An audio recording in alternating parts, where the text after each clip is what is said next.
আবারও BRAC migration media award পেলেন যমুনা টেলিভিশনের senior reporter Ahmed Reza. Television ক্যাটাগরিতে এবারও ব্র্যাক মাইগ্রেশন মিডিয়া অ্যাওয়ার্ড জিতেছেন যমুনা টেলিভিশনের সিনিয়র রিপোর্টার আহমেদ রেজা।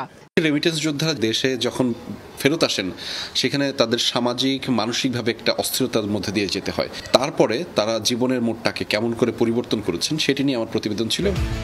সংবাদ উপস্থাপনার ক্ষেত্রে আমি যদি একটু বলতে চাই, যেটি একটা চ্যালেঞ্জিং পেশা।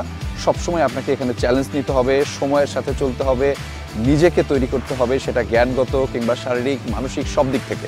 ফলে এই বিষয়গুলোকে আপনি যখন গ্রহণ করবেন এবং ঠিক শুদ্ধভাবে আপনি যখন গ্রহণ করতে পারবেন, তখনই কিন্তু আপনি সংবাদ উপস্থাপক হওয়ার ক্ষেত্রে এক ধাপ এগিয়ে যাবেন।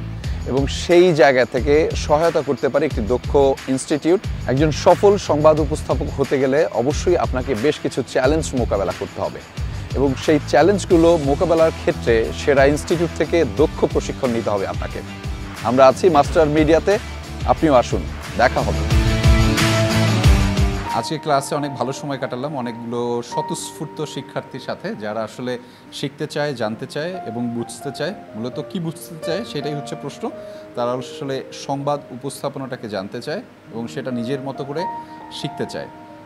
সেই পর্বে আমিও একজন সারথি ছিলাম। তাদের সাথে ক্লাসটা আমি অংশগ্রহণ করতে পেরে ভালো লেগেছে। তাদের কাছ থেকে আমি নিজেও অনেক কিছু শিখেছি। তারা নিশ্চয়ই আমাদের কাছ থেকেও যে দেয়া নেয়ার পর্বটা, সেটা নিশ্চয়ই সমানভাবে ছিল, যে আমিও শিখেছি, তারাও শিখেছে। ফলে এই যে ধারা, সেটা যদি তারা অব্যাহত রাখতে পারে, অর্থাৎ চর্চার মধ্য দিয়ে যেতে পারে, আমার মনে হয় তারা খুব বেশি একটা ইতিবাচক বিষয় নিয়ে আসতে পারবে তাদের ক্যারিয়ারে। কিন্তু এটার জন্য আমি আবারও বলছি, চর্চাটা খুব বেশি জরুরি। ধন্যবাদ।